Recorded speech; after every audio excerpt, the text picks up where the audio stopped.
Bonjour, vous permettez que je ne me mette pas en arrière du bureau. Hein? Là, je vais peut-être...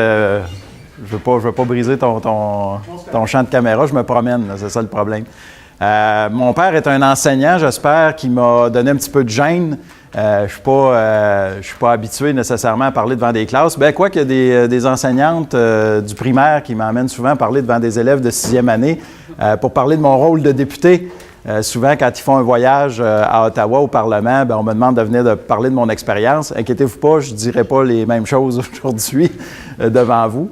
Ça fait déjà maintenant près de 10 ans que je suis député de Richmond-Arthabasca. Mon comté, en fait, pour vous situer, là, c'est Victoriaville qui est la ville principale du comté de Richmond-Arthabasca. Mais j'ai 40 municipalités. Au fédéral, les comtés sont assez grands. Et je viens toucher presque à Sherbrooke, donc avec Saint-Denis-de-Brompton. Windsor, c'est dans ma circonscription. J'ai toute la MRC d'Arthabasca, toute la MRC des Sources, ça c'est Asbestos, c'est les environs, et une partie du Val-Saint-François. Ça, c'est le comté de Richmond-Arthabasca qui existe sous cette forme-là depuis une réforme de la carte électorale en 2000, si je me trompe, en 2004, excusez-moi. Parce qu'en 2000, c'était un petit peu différent. C'est ça. Je viens d'où? Je viens de Victoriaville. Mon père, je vous l'ai dit, c'est un enseignant, professeur d'histoire au secondaire. Lui, il vient d'une ferme de Cozapscal, dans le bas du fleuve, élevé sur une ferme laitière. Ma mère a fait différents métiers, travaillait à commission scolaire, elle était esthéticienne, souvent à la maison aussi. Et voilà, c'est d'où je viens. J'ai étudié au cégep de Victoriaville. J'ai été étudiant en droit à l'Université Laval. J'ai fait 1 an et demi pour m'apercevoir que finalement, c'était pas tout à fait ma vocation, le droit. Je sais que les gars là sont en droit, je ne sais pas s'il y en a d'autres, mais j'ai décidé de me faire une blonde qui était avocate à la place. J'ai trouvé ça plus pratique que de finir mon bac au complet. J'ai bifurqué vers les communications et j'ai fait un bac en communication publique, option journalisme. J'ai fait aussi un certificat en sciences politiques à l'Université de Montréal. Donc, mon métier, c'est journaliste. C'est ce que j'ai fait au sortir de l'université. En fait, vous savez, j'ai travaillé dans des radios locales. J'ai un peu tout fait. Je n'ai pas juste fait du journalisme. J'ai été animateur de radio, Morning Man. J'ai fait des publicités. J'ai tout connu à peu près ce qu'il y a à faire comme travail dans la radio pour finalement devenir journaliste à temps plein. Donc, mais tu fais tout dans une radio locale, là, si ça vous intéresse rapidement, mais c'est trippant dans un sens parce que tu peux aussi bien appeler police le matin, puis aussi appeler le coach des Tigres. Tu peux couvrir toutes sortes d'événements. Mais il y a une chose que j'ai trouvée intéressante, c'est que ça me permettait de connaître mon milieu, évidemment. Quand je me suis lancé en politique la première fois, je tombais pas des nues, là. Je connaissais les enjeux de ma région. Peut-être pas de tout le comté de Richmond-Arthabasca parce que c'était immense, ça, puis ma radio ne couvrait pas tout ce territoire-là, mais néanmoins, comme journaliste, tu es intéressé à l'actualité. Et donc, la lecture des médias, évidemment, l'écoute des nouvelles, etc. Donc, quand quelqu'un vient de parler de certains enjeux, tu es au courant de ça. Alors c'est pas ce qui m'a amené à la politique, je dois vous le dire. Je parlais de mon père tout à l'heure, qui est un professeur d'histoire. Donc, tout jeune, mon père m'a traîné dans à peu près toutes les assemblées possibles et impossibles du mouvement souverainiste. Mon père a été le premier président du RIN, le Rassemblement pour l'indépendance nationale de Pierre Bourgault, dans le comté d'Arthabasca. Ensuite, quand il y a eu la fusion avec le Parti québécois, mon père était encore sur l'exécutif du Parti québécois d'Arthabasca, toujours été impliqué, toujours dans l'ombre, mais toujours impliqué d'une manière ou d'une autre. Et à tel point que, comme je vous dis, j'étais tout petit, puis j'ai déjà commencé à faire du bénévolat. Quand je mets ça dans mon CV, il y en a qui trouvent ça drôle. Premièrement, il y en a qui trouvent que j'ai l'air jeune, mais je ne suis pas tant que ça. Mais dans les années 70, j'étais un bénévole. Là, j'ai commencé comme militant. Vous allez me dire, à 10 ans, 12 ans, tu ne sais pas trop ce que tu fais. Effectivement, mon père m'aurait traîné chez les communistes, probablement que j'aurais passé des dépliants pareils. Mais néanmoins, j'ai côtoyé plein de gens fort intéressants. À l'époque, avant 1976, juste pour vous remettre, là, je ne vis pas dans la nostalgie, là, mais au Bloc québécois, aujourd'hui, on vit un petit peu ce que le Parti québécois, avant de prendre le pouvoir, vivait, c'est-à-dire pas beaucoup de sous. Les militants étaient très, très convaincus, ce qui faisait en sorte qu'on sentait une force qui émanait de ces gens-là, beaucoup plus que c'était pas une force financière, c'était pas une force de lobby, c'était vraiment des gens qui croyaient en un projet. Et moi, je retrouve ça chez nos militants aujourd'hui, quand je fais le tour, puis qu'on me demande souvent, est-ce que le Bloc est, j'en parlerai tantôt, mais est-ce que c'est mort, c'est fini? Bien, il y a encore du monde. S'il n'y avait plus de monde, on ne serait plus là, nous autres non plus, c'est clair. Donc, je vivais un peu cette expérience-là, les Jacques Parizeau, les Bernard Landry, des gens qui, comme je disais, on n'avait pas beaucoup de sous, donc on n'allait pas coucher à l'hôtel. Ils venaient coucher chez les militants, ils sont venus coucher chez nous. Je les ai côtoyés. C'était quand même impressionnant de voir des gens à la télévision puis de les voir chez nous. Ça a été comme ça un peu mon parcours a commencé. Donc, passer des dépliants, coller des enveloppes. J'ai même été caméraman à un moment donné parce qu'il y avait une émission de la télévision communautaire sur la politique. Donc, quand c'était le candidat péquiste qui était là, c'était moi qui étais caméraman. J'étais jeune. J'ai posé des pancartes. J'ai même conduit le pick-up pour poser des pancartes. Je n'avais pas de permis de conduire, je l'avoue.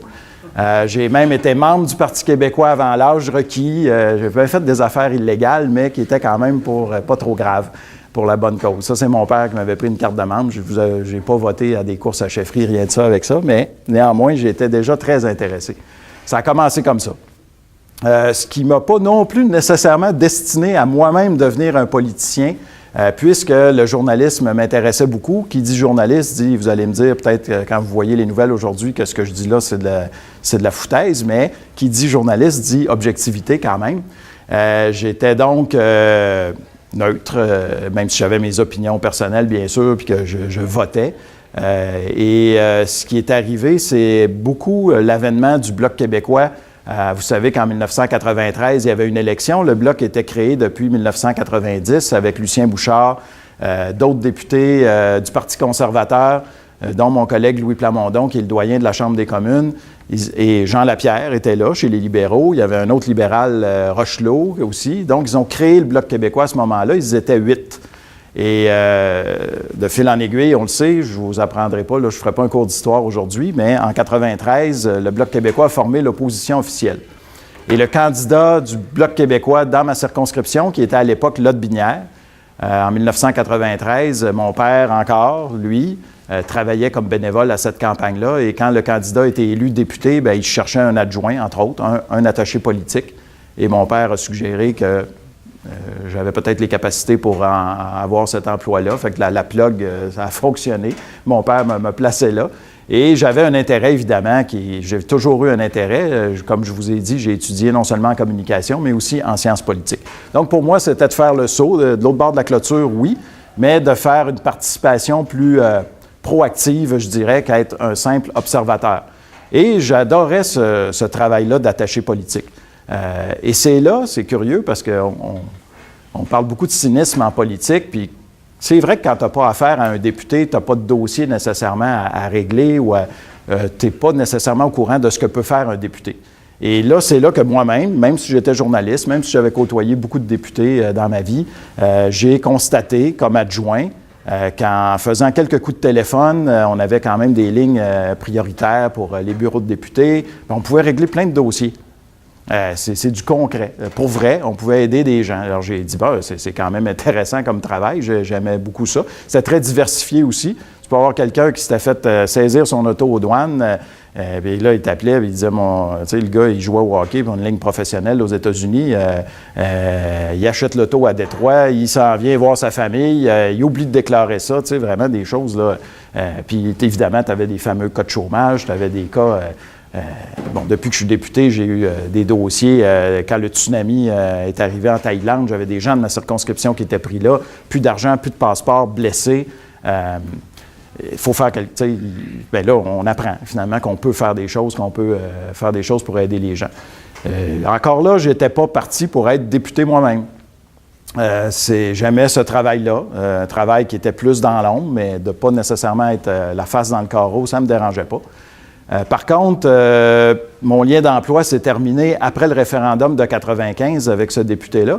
Et le député du Parti québécois dans la circonscription chez nous, Jacques Barry, qui était là depuis une vingtaine d'années, qui avait, lui, qui avait fait le tour du jardin, il ne voulait pas se représenter en 1998. Et c'est là que l'idée de me présenter moi-même est venue, c'est que Jacques m'a demandé de me présenter à sa place. Donc, j'étais plus destiné, entre guillemets, à partir vers l'Assemblée nationale du Québec. Jacques me trouvait que j'avais des qualités que je ne me connaissais pas nécessairement, mais quand ça vient de quelqu'un qui est député depuis 20 ans, quand il avait été élu la première fois, il était dans le salon chez nous. Quand je vous disais que le monde était chez nous, c'est un autre exemple. Il avait été élu en 1976. Il m'avait dit, la seule chose que je n'ai pas fait, c'est être ministre. Alors, si M. Bouchard me nomme ministre, je vais rester. Et sinon, j'ai fait le tour du jardin, j'ai créé la région Centre du Québec, sans prétention. C'est vraiment lui qui est le père de la région Centre du Québec. Il n'y avait pas de région administrative Centre du Québec. Si vous vous rappelez, c'était Mauricie-Boisfranc. Et à un moment donné, avec Guy Chevrette, il a fait des pressions, puis il s'est assuré d'avoir une région qui nous était propre. Et il a été nommé ministre. Donc moi, je m'étais préparé, je m'étais dit, je vais faire le saut, je suis prêt à l'essayer. Je m'étais monté une équipe. Ce qui m'a lancé vers la politique, puis je vais arrêter là-dessus rapidement, là, mais ce qui m'a lancé vers la politique, c'est que j'avais pris cette décision-là, j'avais une motivation, puis j'avais une équipe autour de moi. Donc on a dit, qu'est-ce qu'on fait avec ça? Compte tenu que j'avais été adjoint du Bloc québécois et compte tenu que chez nous, dans la circonscription, il y avait le seul député conservateur au Québec, qui était André Bachand, qui avait été maire d'Asbestos, bien, j'ai dit, coudonc, on va déménager nos pénates, on va tout simplement se tasser vers le Bloc québécois, puis je me suis présenté une première fois en 2000. En 2000, j'ai perdu contre André Bachand par 0,7 % des voix, donc 200 quelques votes. Je suis sorti de là, on aurait pu sortir, tu peux sortir de là amer, tu peux sortir de là déçu. Moi, je m'étais endetté. Dans le compte en banque du Bloc québécois, il y avait peut-être 400$. Je me ramassais avec des dettes de 20 000 $. Comme je vous dis, j'étais journaliste local, donc je ne faisais pas des gros salaires. J'avais plus de job. Tu ne retournes pas journaliste quand tu as eu ta face sur les poteaux pendant un mois, puis que tu as fait des messages très, très politiques. Puis donc, pour moi, c'était un peu... ça aurait pu être désespérant. Mais j'ai quand même manifesté mon intention auprès du Bloc québécois de poursuivre. Parce que j'avais adoré l'expérience. J'ai aimé la rencontre des gens, je savais qu'on était capable d'aider les gens, je savais que le Bloc québécois avait fait une bonne performance dans le comté, on était capable de revenir en 2004. Et c'est ce qui est arrivé. J'ai été travailler pour Pierre Paquette, qui, vous le savez, est actuellement l'adversaire de François Legault dans l'Assomption. Pierre avait été élu, lui, dans Joliette pour le Bloc québécois. J'ai été son adjoint parlementaire. Donc, je vivais une autre facette du travail d'adjoint. J'avais fait le terrain comté. Là, je me retrouvais au Parlement. Donc, préparation de la période de questions, préparation des comités, etc. Quand je suis arrivé en 2004 comme candidat du Bloc québécois à nouveau, j'avais un bagage là, que, franchement, je n'avais pas en 2000. J'étais pas mal prêt. Puis là, bien, il y avait le scandale des commandites, etc. Donc, j'ai gagné une première fois en 2004. Alors, ça vient de là, mon engagement politique, si on veut. Mais la première chose, puis je n'ai pas besoin de lever le poing pour le dire, là, mais évidemment, mon intérêt pour la politique, c'était évidemment le pays du Québec. Alors, pourquoi aller à Ottawa pour prôner la souveraineté du Québec? Parce que deux choses, le Bloc québécois, ça a toujours été sa mission, évidemment, de défendre les intérêts du Québec à Ottawa. On peut dire maintenant promouvoir les intérêts du Québec à Ottawa, porter la voix du Québec à Ottawa. Alors, on a différentes façons de le dire, mais chose certaine, c'est que comme dans plusieurs autres parlements, on n'est pas les premiers, tu peux être un député souverainiste dans ce qu'on appelle une province et également aller siéger dans le Parlement du pays voisin. Ça se fait, les Catalans le font en Espagne, les Écossais le font à Westminster aussi. Donc, on n'est pas les premiers à faire ça, à aller s'assurer qu'il y a une représentativité finalement d'une partie de la population qui a un but, c'est-à-dire de faire du Québec un pays, aller s'asseoir dans le Parlement. Dans le cas des Catalans, bien, c'est exactement le même principe. J'ai visité le Parlement espagnol, puis la première chose que j'ai demandé au guide, j'ai dit, sont assis où les souverainistes catalans ici? J'ai pris une photo assis dans leur siège. C'était symbolique, évidemment. Chose certaine, il y a un message qui, à mon avis, est essentiel à passer là, c'est-à-dire que on ne peut pas laisser, il y en a qui nous disent ça, ça ne sert à rien, mettons tous nos œufs dans le même panier, luttons pour le pays du Québec au Québec. Ce que je peux vous dire, c'est que ce n'est pas une chaise vide qu'on laisse. Et pour avoir vécu les deux référendums, celui de 1980 et celui de 1995, en 1980, je n'avais pas le droit de vote, mais avec l'histoire que je vous ai racontée, vous devinez que j'étais bénévole, puis que j'ai milité, j'ai posé des pancartes, encore une fois. Et là, je commençais à être un petit peu plus... mon idée sur ce qu'était l'importance du pays a commencé à se former un peu plus que quand j'avais 12 ans, évidemment. Mais j'ai vu la différence. J'ai vu en 1980 les 75 députés du Québec élus légitimement, démocratiquement, qui étaient tous fédéralistes. Il y avait 74 libéraux puis un conservateur. Hein? Mais tous ces gens-là étaient du même bord. Ils étaient tous pour le non. Alors, ils sont tous venus au Québec faire campagne, puis ils avaient le droit de le faire, pour nous dire qu'on n'était pas capable, qu'on perdrait nos rocheuses, etc., etc. Vous connaissez les arguments. Donc, tous ces gens-là avaient leur personnel, leur bureau. Il y avait la crédibilité également pour parler aux médias. Tu faisais un débat, bien, si un député fédéral était invité au débat, bien, c'est sûr qu'il y avait le même message finalement que les forces du non. Donc, il n'y avait que les députés du Parti québécois à l'époque, de l'Assemblée nationale, qui étaient en faveur du oui. 95, complètement différent, puis on a failli gagner aussi le référendum. En 1995, on a eu, depuis 2 ans, on avait 54 députés du Bloc québécois qui s'étaient fait élire à Ottawa. Quand est venu le temps du référendum, ces 54 députés-là sur 75, je pense qu'on était rendu 53, il y en a un qui était décédé après la campagne électorale de 93, ces gens-là sont venus participer au référendum, sont venus se joindre aux forces souverainistes à Québec. Puis rappelez-vous, à cette époque-là, il y avait non seulement le Parti québécois, mais il y avait également Mario Dumont. Je dis lui parce que c'était pas l'ADQ, il n'y avait pas 15 députés, il était tout seul. Il était tout seul élu à l'Assemblée nationale à ce moment-là, mais il était parti pris pour le oui. Donc, tu avais le Parti québécois, tu avais Mario Dumont, tu avais le Bloc québécois. Donc, même principe, les entrevues avec les médias, les débats. J'ai toujours pensé, moi, qu'additionner nos forces, c'était préférable de loin qu'à soustraire nos forces. Donc, à ce moment-là, ça a fait toute une différence aussi. C'est évidemment le peuple qui a le dernier mot, mais je pense que des personnes qui ont une certaine crédibilité, une certaine visibilité, qui viennent s'ajouter, c'est pas mal plus intéressant que le contraire. Parce que c'est évident que si on n'est pas là, les chaises vont être remplies, puis ce ne sera pas par des gens qui vont être souverainistes. C'est clair que pour la suite des choses, on a notre importance. On avait quand même dit au début, vous vous en rappelez, Lucien Bouchard avait dit que le succès du Bloc québécois se verrait finalement à sa courte vie, sa longévité qui était quand même restreinte dans le temps, parce qu'à cette époque-là, en 93, quand il a fait sa déclaration, on s'en allait vers un référendum que Jacques Parizeau avait annoncé, lui, en 94 déjà. Il a dit, en 95, référendum sur la souveraineté du Québec. Donc, en gagnant le référendum sur la souveraineté du Québec, des négociations avec le reste du Canada, etc., mais pour la suite des choses, on a pu assiéger au Parlement canadien. Ce sont les membres du Bloc québécois et non pas les députés qui voulaient garder leur job. Moi, je n'étais pas député à cette époque-là, mais les membres du Bloc québécois ont décidé, compte tenu de l'échec du référendum de 95, de continuer à occuper la place finalement. De continuer à parler au nom du Québec et à se préparer à l'éventualité d'un nouveau référendum et de garder nos forces, évidemment, sur le terrain. Qu'est-ce que le Bloc québécois a fait et peut faire à Ottawa que d'autres partis ne peuvent pas faire? C'est le jour et la nuit. Premièrement, à Ottawa, on a des rencontres avec des gens qui viennent de partout dans le monde qu'un député de l'Assemblée nationale du Québec peut avoir, mais n'a pas nécessairement. Parce qu'on comprend qu'il y a des champs de compétences qui sont exclusifs. Donc, quand on avait quelqu'un qui avait une délégation qui venait parler d'affaires étrangères, bien, oui, il y a Jean-François Lisée à Québec qui fait ce travail-là, mais les gens, les ambassadeurs sont tous à Ottawa, font tous affaire avec les députés à Ottawa de tous les partis politiques. Et je vous le dis, le Bloc québécois n'a jamais été ignoré, même à ce jour, même si on est 4 élus actuellement.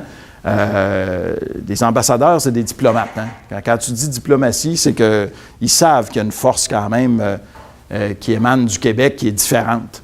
Et on a ces rencontres-là. Alors, on a une députée comme Francine Lalonde qui a fait un travail extraordinaire auprès des ambassades pour parler au nom du Québec.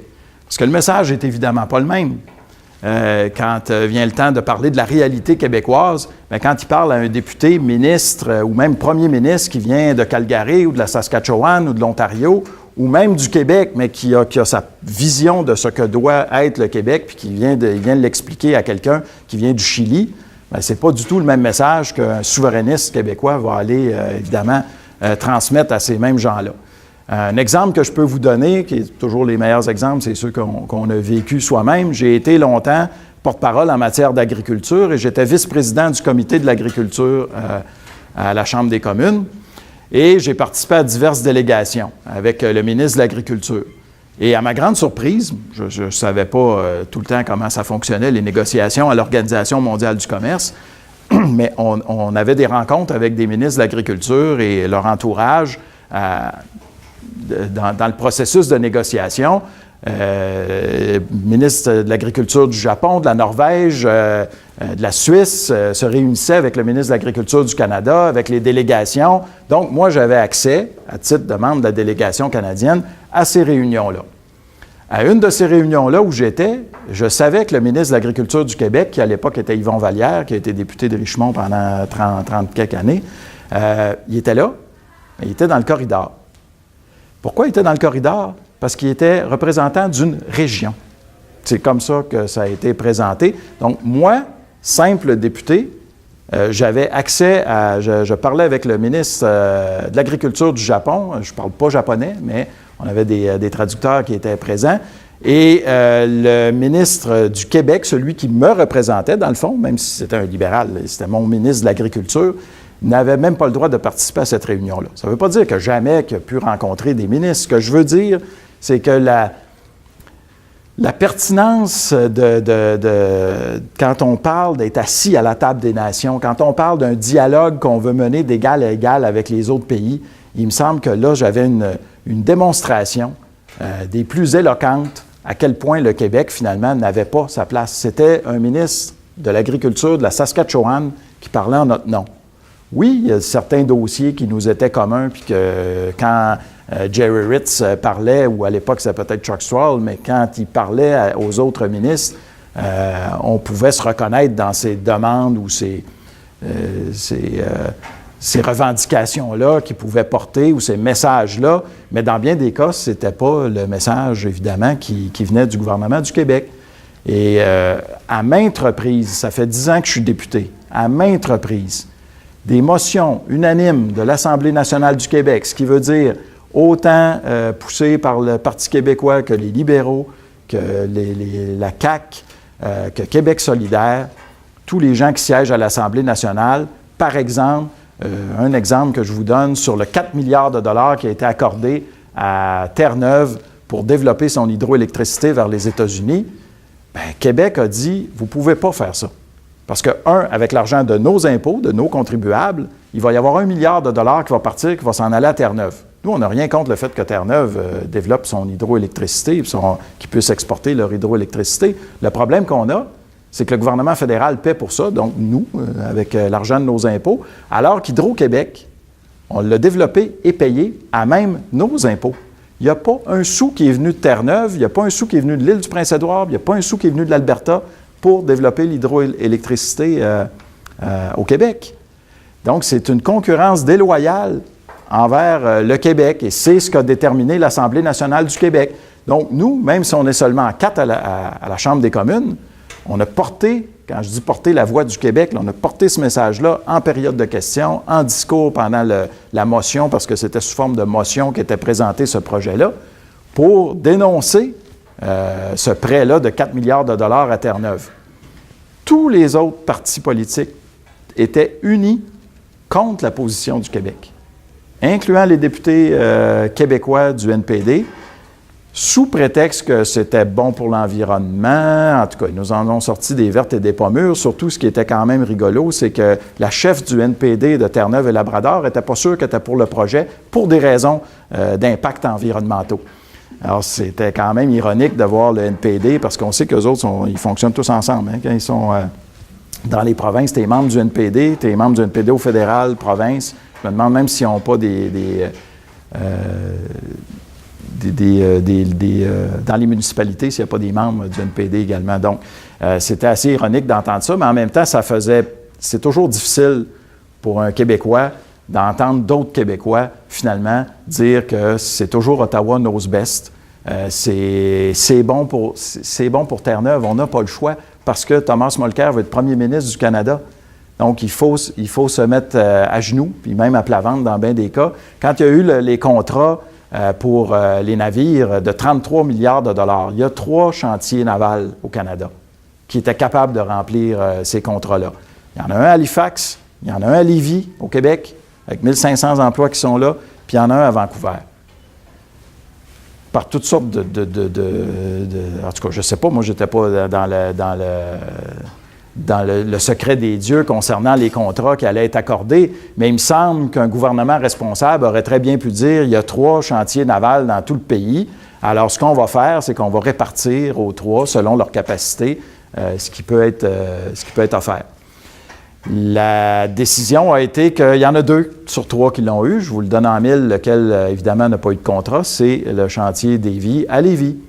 Et ça faisait pas tellement longtemps que l'élection avait eu lieu de 2011, puis on allait réagir, on appelle ça aller en scrum, on sort de la Chambre des communes, les médias sont là, il y a des micros, on sort, on fait notre réaction. J'étais tout juste derrière le NPD, et tu avais le député de Halifax, puis un député de la région de Québec qui était là. Les 2 s'en vont au micro, parce qu'il y en a un qui parle juste en anglais, l'autre il est là pour faire la partie française probablement. Sauf que le problème, c'est que le député d'Halifax, lui, il dit « It's a great day for Canada ». Lui, il est super content, là. C'est des emplois, des milliers d'emplois dans Halifax, dans sa région. Il est député de ce coin-là. Il ne porte plus à terre. Peter Stauffer, là, il était joyeux. Tu as l'autre à côté, que les journalistes le regardent, puis ils disent « Vous, M. Blanchette, le gars, il regardait ses souliers. Hein? C'était pas facile là, d'essayer de défendre « It's a great day for Canada », mais dans mon coin, dans ma région, il y a 1500 employés qui apprennent que finalement, ils n'auront pas de contrat. Moi, je suis passé tout de suite après, puis c'était pas un great day for Canada, là.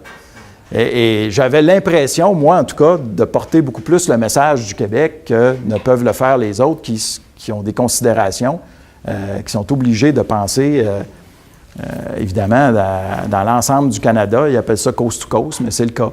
Alors, tu n'as pas la même représentativité, ça c'est clair. Ce sont que des exemples qui font en sorte que je me dis toujours, c'est mieux vaut ne pas laisser la chaise libre, mieux vaut être sur place nous-mêmes pour défendre nos intérêts que de le laisser à d'autres en se disant, bien, peut-être que des fois, ça va concorder, les revendications, les messages qu'on veut porter, mais dans notre cas, à nous, c'est sans compromis, sans compromission. Ça va toujours être le Québec d'abord. Il n'y a pas de revenez-y, il n'y a pas de peut-être, il n'y a pas de toutes sortes de raisons qui vont faire en sorte qu'on va prendre des détours pour arriver finalement à essayer d'expliquer aux gens du Québec que parce que c'est bon pour Victoria, BC, bien, il faut le faire pour chez nous. Alors, moi, la pertinence du Bloc, elle a toujours été remise en question, toujours. Dès sa création, je pense que les forces fédéralistes qui ne se trouvent pas seulement dans les partis politiques, on s'entend, là, il y a des grands intérêts qui ne veulent pas que le Québec devienne un pays. Donc, le Bloc québécois était un autre empêcheur de tourner en rond, finalement. Et quand on me dit qu'on aide le fédéralisme canadien en étant au sein même du Parlement canadien parce que le Bloc québécois n'a pas fait ce que certains pensaient qu'il ferait, c'est-à-dire déchirer sa chemise, empêcher le Parlement de fonctionner, finalement faire toutes sortes de blocages. Alors, bien souvent, effectivement, on a participé, par exemple, en présentant nous-mêmes des projets de loi qui ont finalement vu le jour et qui ont fait en sorte que, oui, c'est applicable au Québec, mais c'est applicable aussi dans le reste du Canada, mais je veux dire, notre fonction, notre mission première, ça a toujours été pour le Québec. Quand j'ai présenté une motion, moi, pour protéger la gestion de l'offre, parce qu'il y en a qui connaissent un peu l'agriculture, je ne rentrerai pas dans les détails, mais nos producteurs de lait, de volaille et d'œufs ont une façon de faire bien à eux concernant la production, les importations également, puis la protection de nos productions agricoles, qui est pratiquement unique au monde. Et j'avais présenté une motion qui a été adoptée de façon unanime pour protéger la gestion de l'offre. Ça attachait finalement les mains des négociateurs canadiens, justement à l'OMC dont je parlais tout à l'heure, entre autres négociations. Là, mais récemment, il y a eu une brèche de créer, malheureusement, dans la gestion de l'offre avec l'entente Canada-Europe. Mais cette motion-là que j'ai fait adopter de façon unanime en 2005, pendant presque 10 ans, elle a été finalement l'obligation pour les négociateurs canadiens, c'était la position canadienne. Est-ce que j'ai aidé le Canada? C'est sûr que j'ai aidé des producteurs agricoles de partout au Canada. Mais le but premier de mon intervention à ce moment-là, c'était pour les producteurs agricoles du Québec et dans le cas de la gestion de l'offre, ça représente plus de 40 de l'économie agricole québécoise. Quand on a présenté la loi anti-gang, c'est Richard Marceau, qui était notre député de la région de Québec, qui avait présenté la loi anti-gang. C'est un ministre, Irwin Cotler, qui avait pris qui avait pris le projet de loi et qui avait dit « je vais le faire passer plus vite ».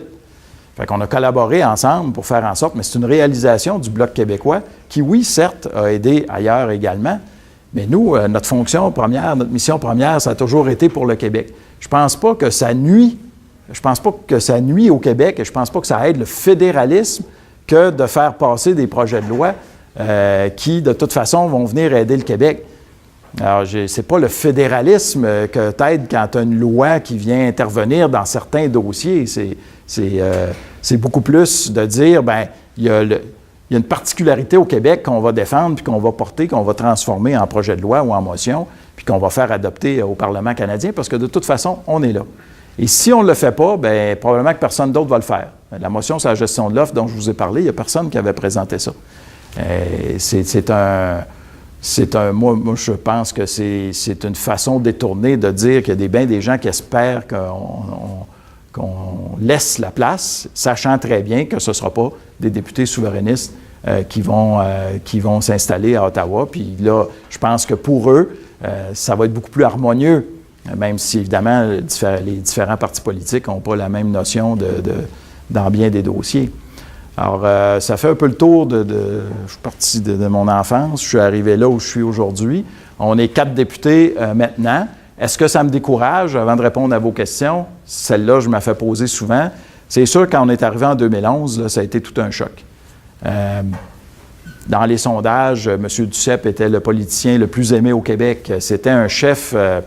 c'est le seul chef que j'ai eu à titre de député. Quand j'ai été adjoint, c'était Lucien Bouchard, le chef du Bloc, mais c'était quelqu'un de rigoureux. C'était quelqu'un qui nous demandait d'être rigoureux également. On n'arrivait pas, nous, même si on était perpétuellement dans l'opposition, on ne pouvait pas arriver et dire n'importe quoi juste pour finalement faire plaisir aux gens si on n'était pas capable d'apporter des solutions concrètes.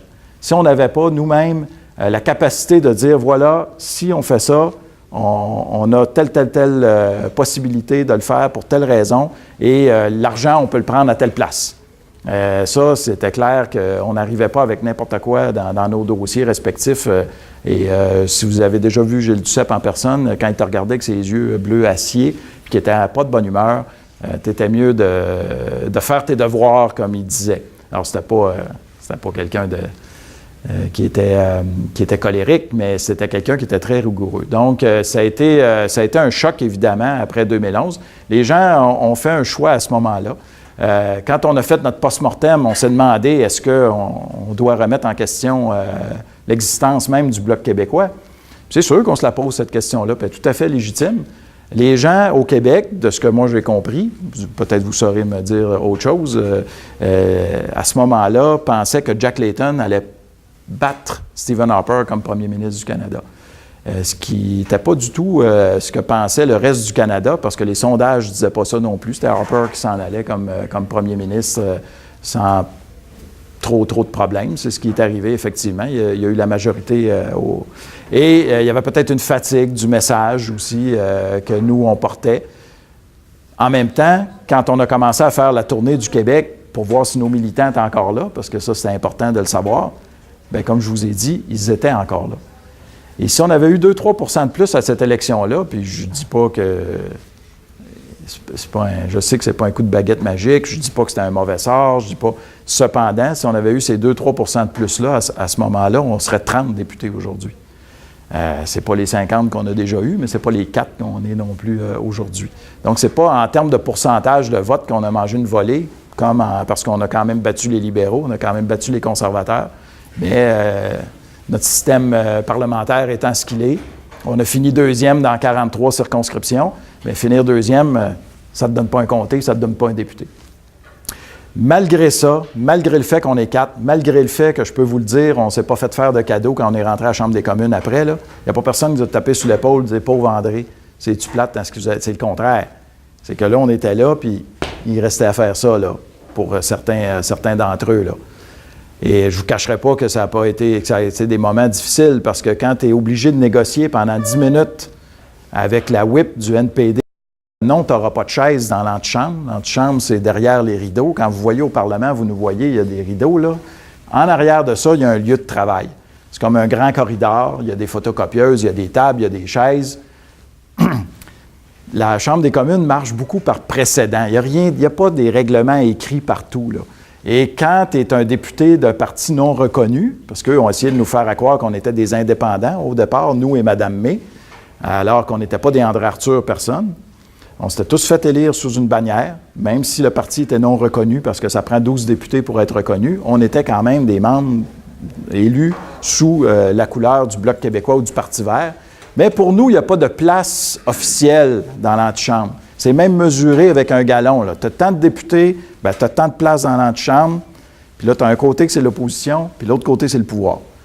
Quand c'était un gouvernement minoritaire, on se pilait ses pieds du côté de l'opposition, puis quand les autres sont devenus majoritaires, bien là, il y avait plus d'espace. Donc, 10 minutes de temps à négocier avec la whip du NPD, parce que moi, on m'avait dit qu'on aurait 3 chaises, même si on est 5, parce que j'ai inclus Mme May là-dedans.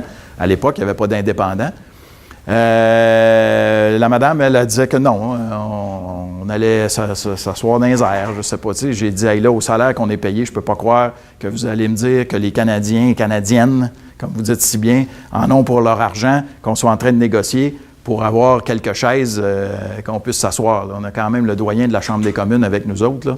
On ne va pas y faire l'affront de le laisser debout avec son assiette sur l'heure du midi. Mme May, à cette époque-là, elle s'est fait opérer, mais elle avait une canne. Je peux rappeler des souvenirs. Et elle se fait opérer à la hanche. Donc, j'ai dit, il me semble, je la vois là, avec sa canne et son assiette dans les mains. Puis c'était vraiment, c'était pénible. Ça ne faisait pas avancer la démocratie, je vous le dis tout de suite. Là. C'est des anecdotes, mais juste pour vous dire que oui, effectivement, il a fallu se battre pour avoir nos questions. Il a fallu se battre pour que ce soit écrit Bloc québécois en dessous de notre nom quand on se lève. Parce que, comme je vous dis, il voulait, et quand je dis « il », c'était pas juste les autres partis, mais la Chambre des communes, les greffiers. Vous êtes des indépendants, Puis il a fallu... heureusement, ça marche par précédent. Il y en avait des précédents où il y avait des partis politiques qui avaient été non reconnus, comme des créditistes, par exemple, à une certaine époque. Et à notre période quand même récente, en 93, le NPD était 9 députés. Les conservateurs étaient 2 députés. Alors, il n'y a pas personne qui avait dit que c'était des indépendants, puis il y avait eu droit à leurs questions également en Chambre, tout ça. Fait qu'on s'est servi de ça pour... s'installer finalement puis continuer notre travail. Aujourd'hui, après 3 ans, je vous dirais que c'est pas business as usual, mais on a quand même pris notre place.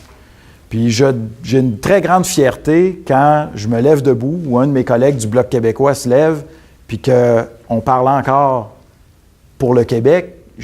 Comme je vous ai dit tout à l'heure, ça me brise le cœur de voir d'autres Québécois parler contre le Québec.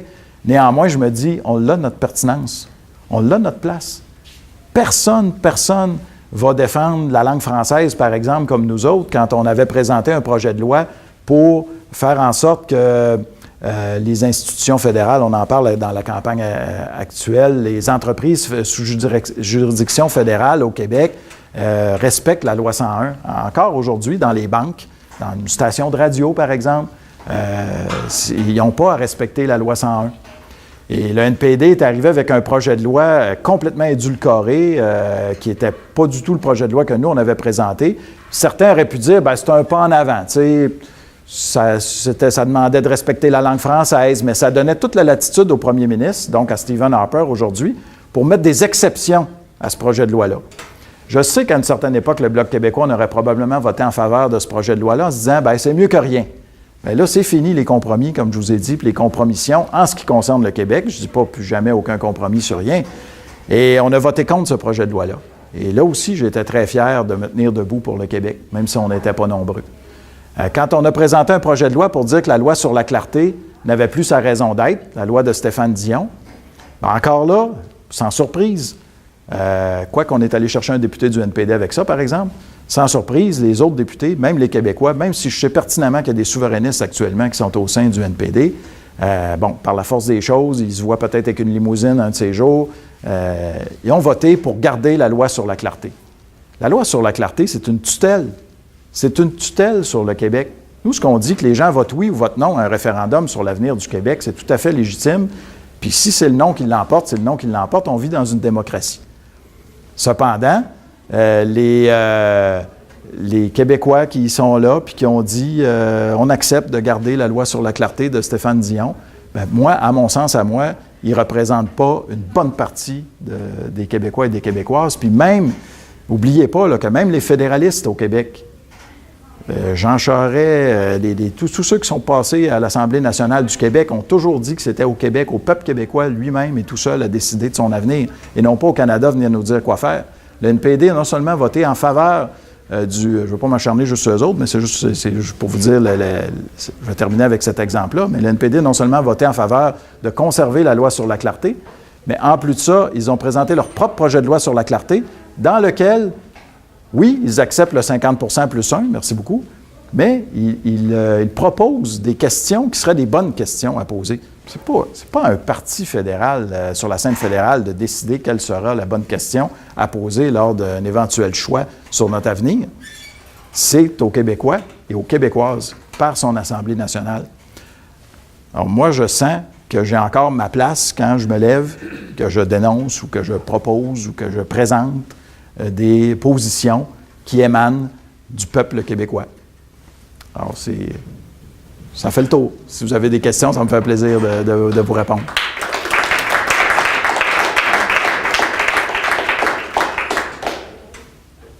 Oui? Vous avez parlé, justement, vous dites à propos du NPD qui suivait la loi de la clarté, vous venez juste d'en parler.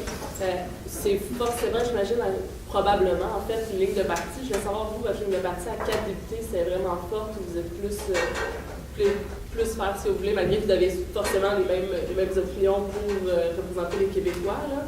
Si vous avez quand même une instance, une structure qui vous dit de voter dans le même sens, dans le fond.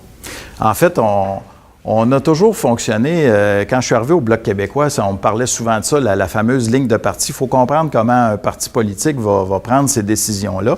Premièrement, on a des membres. Des membres qui, en conseils généraux ou en congrès, vont prendre certaines orientations. Comme là, nous, on a un congrès au mois de mai. Alors, c'est sûr que comme député, comme représentant de ce parti-là, quand démocratiquement, tes membres ont pris des décisions et en disant, par exemple, sur tel ou tel dossier, on estime, par exemple, que les jeunes contrevenants ne devraient pas se retrouver, sauf exception, dans les prisons pour adultes. Alors, toi, comme député, si tu penses le contraire, mais là, tu as un problème. Tu as le droit de penser le contraire, mais tu ne peux pas aller à l'encontre de ce que tes membres ont décidé de façon démocratique. Donc, la ligne de parti est quand même assez facile à tracer, mais malgré ça, on fait des débats entre nous. C'est sûr que les débats sont moins longs à 4, là, quoique des fois, on en a eu certains débats. Quand on est arrivé à 4, il y a des députés, Mme Mourani, pour pas la nommer, qui a dit « c'est terminé, les lignes de parti, on n'a plus de whip, on n'a plus de chef, on n'en avait pas à ce moment-là. On va pouvoir voter comme on veut sur tout ce qu'on veut. » Moi, à ce moment-là, je me suis inscrit en faux. Parce que j'ai dit, on n'est pas des députés indépendants, comme je viens de le dire. Si on était des députés indépendants, on pourrait faire ces choix-là sur tel...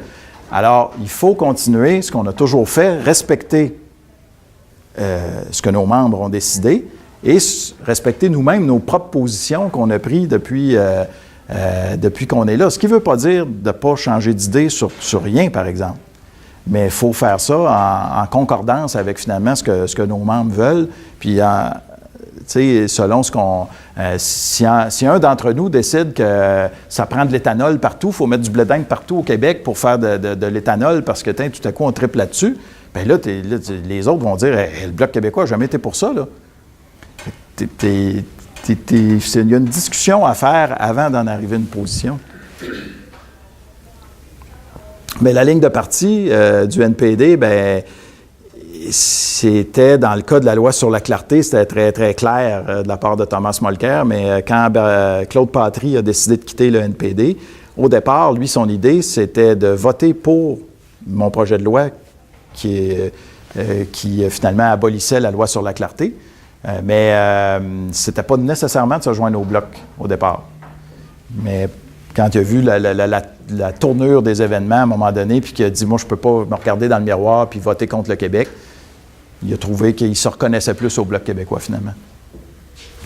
Bien, on sait très bien qu'on a seulement qu'un parti souverainiste québécois à la Chambre des communes. Qu'est-ce que vous pensez du fait qu'au provincial, il y ait plus qu'un parti souverainiste qui ne partage pas les mêmes idées?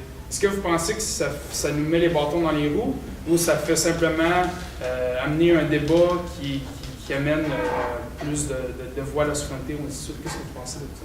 Bien, tu sais, c'est extrêmement difficile d'aller dire à des gens qui se réunissent sous un chapeau, vous n'avez pas le droit puis vous nuisez. On peut le dire parce qu'on est en démocratie. Donc, on peut dire mon opinion à moi. Ce que je pense, c'est qu'on serait mieux d'être tous unis sous la bannière d'un parti qui peut nous mener à la souveraineté du Québec. Et après ça, on verra ce qu'on fera. On peut le dire, ça se débat, mais c'est difficile. C'est même, je pense pas qu'on puisse dire à des gens, vous pouvez pas être Québec solidaire parce que ce serait mieux d'être tous au PQ. C'est sûr qu'on fait tous les calculs. C'est sûr qu'on voit que peut-être que c'est les libéraux qui vont gagner la prochaine élection, puis qu'il y a bien des circonscriptions qui pourraient pas aller aux libéraux si tous les souverainistes s'unissaient. En même temps, il y a d'autres enjeux. Donc, c'est très difficile de dire ça. Mais moi, je peux te dire mon opinion à moi, par exemple. Et c'est celle que je disais, c'est-à-dire que pour moi, j'ai toujours choisi le véhicule qui me permettait d'avancer vers la souveraineté du Québec. Est-ce que je suis d'accord avec tout ce que dit, tout ce que fait le Parti québécois? Non. Je peux même te dire, pour répondre à la question de madame tantôt qui parlait de ligne de parti, est-ce que je suis d'accord avec tout ce que le Bloc québécois a dit? Non. En général, oui, mais j'ai eu mes doutes puis mes appréhensions, c'est bien sûr. Je suis souverainiste, indépendantiste avant d'être péquiste et avant d'être bloquiste. Et pour moi, l'idée de pays, l'urgence du pays prime. Donc, je me dis, oui, unissons-nous derrière le parti qui peut nous amener là. Et là, actuellement, c'est le Parti québécois. Après, quand on aura le pays, bien évidemment, toi, tu vas peut-être être vert. Toi, tu vas peut-être être libéral. C'est mon adjoint. Je pense pas que ça va arriver. Mais chacun pourra avoir ses options, évidemment, qui vont aller selon ces autres enjeux-là dont je parle. Parce que c'est évident que chez Québec solidaire, par exemple, que je connais un peu plus le programme là, que d'autres, mais ils sont beaucoup plus à gauche que ce qu'on peut retrouver dans les autres partis politiques. Et on sait qu'il y a à peu près la moitié des militants de Québec solidaire qui ne sont pas souverainistes non plus. Alors, eux, ils se retrouvent dans ça. Le parti est souverainiste. C'est pour ça que j'ai accueilli dans mes exécutifs des gens de ON. J'ai même accueilli à un moment donné un ADKIS. Je me faisais reprocher ça par certains militants, par certains membres de mon exécutif. Ah ben là, tu ne vas pas nous amener un ADKIS avec nous autres, tout ça. Mais j'ai dit, qu'est-ce qu'on essaie de faire comme souverainiste? Est-ce que c'est de rassembler le plus de monde possible, d'additionner nos forces? C'est un peu le même principe quand je parlais du référendum avec des députés du Bloc qui sont sur le terrain avec les députés des autres partis souverainistes. Ou bien c'est de dire d'être exclusif, de dire non, toi, tu n'as pas le sang assez bleu, c'est pas de la bonne couleur. Tu sais, ça, on ne peut pas être d'accord avec. On peut pas. Alors, il faut rassembler. Et sans casser les bras à personne, le message que je porte là, bien, ces gens-là, souvent, vont se retrouver à un moment donné, comme mon ADKIS en question, je peux le donner en exemple. Là. Il y a une élection, celle de 2008, bien, il était rendu dans le local du Parti québécois, faisait des téléphones. Puis oui, il dit au monde que c'est moi qui est convaincant, mais j'ai jamais que j'ai fait de pression indue ou c'est juste à force de parler, d'argumenter. Puis, donc c'est ça. Ma vision de ça, c'est effectivement le problème. Il est mathématique, mais c'est clair que quand arrive l'élection, bien, quand on divise nos forces, ça crée ce qui va peut-être se produire lundi. Je reste optimiste à ce jour, mais on peut faire mentir les sondages, mais actuellement, ça peut causer l'avènement des libéraux au pouvoir. En même temps, quand on entend la chef du Parti québécois dire qu'il n'y aura pas de référendum dans les 2 prochains mandats péquistes, ça amène... Le pays n'est pas si proche que ça. Tandis qu'on peut donner de la chance 8 ans à un autre parti de pouvoir avoir plus d'appui dans la population, de se faire élire, puis peut-être la faire plus rapidement. Bien, en fait, elle n'a pas dit qu'il n'y aurait pas de référendum dans les 2 prochains mandats. Je ne suis pas dans le secret des dieux, je ne suis pas dans le war room de Mme Marois, puis comment ils en sont arrivés à dire « on va faire un livre blanc sur la souveraineté, et puis quand les Québécois seront prêts, on fera un référendum ». Mais je vais te dire ce que moi je pense sincèrement. Comme souverainiste, on a joué déjà dans ce film-là où on faisait de la stratégie ouverte. On voulait être transparent, je ne dis pas qu'il faut faire des magouilles puis cacher des affaires, mais on sait qu'est-ce qu'ils sont capables de faire, nos adversaires. On sait qu'il y a des gens qui ont eu leur citoyenneté canadienne beaucoup plus rapidement que prévu avant le référendum de 95. On sait qu'au référendum de 80 et de 95, il y a eu des dépenses qui ont été faites sous toutes sortes de prétextes, mais qui ont contourné finalement la loi électorale, la loi référendaire du Québec. On sait tout ça, le love-in, les milliers de Canadiens qui sont venus faire un party à Montréal. Je me rappelle, au premier référendum de 80, il avait fait une publicité fédérale, le gouvernement fédéral, sur l'alcool au volant, puis c'était « non », un gros non. Puis là, il avait tapissé partout des noms qui venaient s'ajouter aux autres noms. Finalement, c'était sous prétexte de l'alcool au volant. Écoute, regarde, il n'y a rien qu'ils n'ont pas fait. Alors, je pense que, sachant qu'on a des adversaires comme ça, pourquoi nous, on irait dire à tel jour, telle heure, puis sur tel sujet, nous autres, on va faire un référendum, puis ça va être ça les affaires, puis ça va être ça la question. Il va y avoir que ça de la part des médias. Des questions là-dessus. Oui, mais pourquoi la question là est trop compliquée? La question n'est pas assez simple. Moi, je pense qu'on doit se garder ça jusqu'à temps qu'on décide qu'on le fait. C'est évident que pour un parti politique souverainiste, là, c'est très paradoxal, mais en même temps, ça ne nous tente pas d'en perdre un autre. On est conscient que des sondages, on est conscient que des fois, on est dans des creux de vague, que l'appui à la souveraineté du Québec est à 30 %, des fois, il est à 45 %. Puis dans une période de temps qui n'est pas si... Alors, il y a tout un contexte aussi que tu peux aider à favoriser comme gouvernement à un moment donné, qui va faire en sorte, qui va éclairer la population, puis dire, regarde, comme Lac-Meech, c'était 70 % à un moment donné des Québécois et des Québécoises qui voulaient un pays, là, qui étaient prêts à le faire si Robert Bourassa faisait un référendum sur la souveraineté. C'est pour ça que j'ai de la misère à dire on doit choisir un autre véhicule puis repartir le... Est-ce que je suis trop pressé? Je sais pas comment je vois ça, mais actuellement, le Parti québécois, pour moi, est plus nombreux. Ils ont la possibilité de prendre le pouvoir. Merci, M. Bonavance. Ça fait plaisir.